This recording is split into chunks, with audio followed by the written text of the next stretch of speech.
నమస్కారం NS news కి స్వాగతం. నా పేరు ఉషా. ముందుగా ముఖ్యాంశాలు. వరంగల్ వెంకట్రామ థియేటర్ జంక్షన్ లో బీజేవైఎం అధ్యక్షులు ఎర్రగొల్ల భరత్ వీర్ ఆధ్వర్యంలో ముఖ్యమంత్రి రేవంత్ రెడ్డి దిష్టిబొమ్మ దహనం. విద్యార్థి లోకానికి రేవంత్ రెడ్డి బహిరంగ క్షమాపణ చెప్పాలని బీజేవైఎం బీజేపీ శ్రేణులు నిరసన.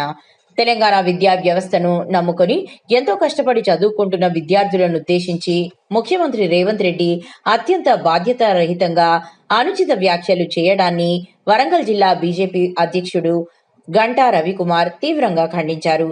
విద్యార్థులను అవమానించిన రేవంత్ రెడ్డికి రాష్ట్ర ముఖ్యమంత్రిగా కొనసాగే అర్హత లేదని, ఆయన వెంటనే తన పదవికి రాజీనామా చేయాలని వారు డిమాండ్ చేశారు.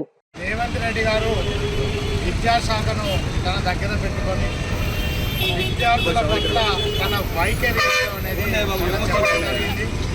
విద్యార్థులను క్రిమినల్స్తోని పోల్చిన ఘనత మన రేవంత్ రెడ్డి తెలంగాణ ముఖ్యమంత్రికి దక్కుతుంది.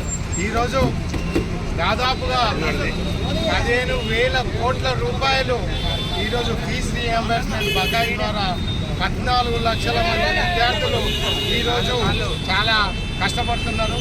దాదాపు ఫీజు రీయింబర్స్మెంట్ లేకుండా ఈరోజు విద్యార్థులు వారి గ్రాడ్యుయేషన్ పూర్తి చేసుకొని ఉద్యోగాలకు వెళ్తాము అంటే కళాశాల యాజమాన్యం సర్టిఫికెట్లు ఇచ్చే పరిస్థితి ఈరోజు.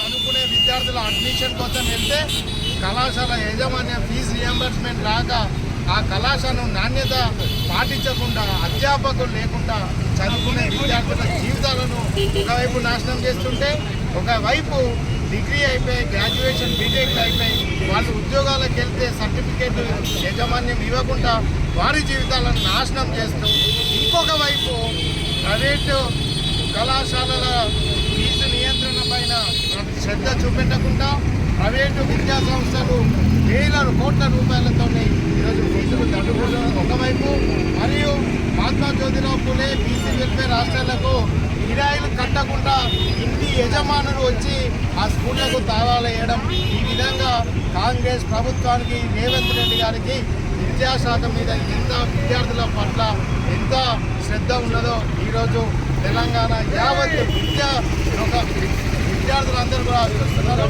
కాబట్టి వెంటనే రేవంత్ రెడ్డి గారు మొన్న మీరు మాట్లాడిన విధానానికి, మీ భాషకు క్రిమినల్ అన్నదానికి మీరు వెంటనే విద్యార్థి లోకానికి క్షమాపణ చెప్పాలి.